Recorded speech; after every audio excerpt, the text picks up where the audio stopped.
I'm going to show you how to make a Japanese Ikebana flower arrangement. And first of all, the tools, I have a Japanese vase here which looks like this, and they're often in these kind of bright basic colors. And then I have a frog here for to put the flowers in so they'll stay still. And I put the frog in. I don't put it in the middle of the vase. I put it over to one side because in Japan we usually build things on one edge or one area of a picture, not in the middle. And then I went out to my yard and I found some crabapple, and we usually start with something very, very, very tall, much taller than the base. Usually, rule of thumb is about 3 times longer than the base itself.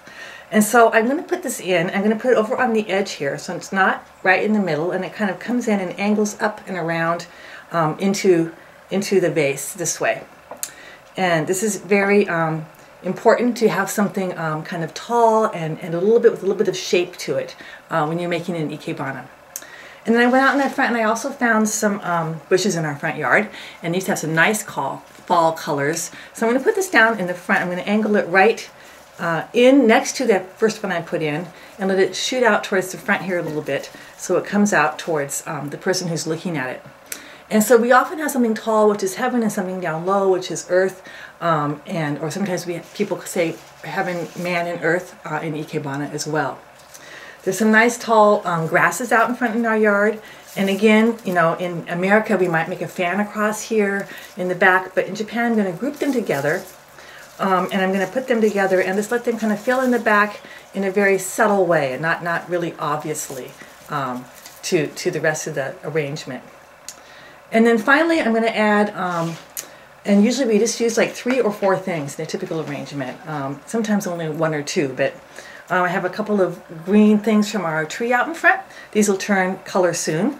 I'm going to put them down here and let them kind of lay across the bottom of the arrangement, almost like they're floating here down on the bottom, and go over the edge a little bit here. So in Japan, when we're making a kind of art like this, we always are conscious of this is the art, and then the open space being a part of the whole picture as well.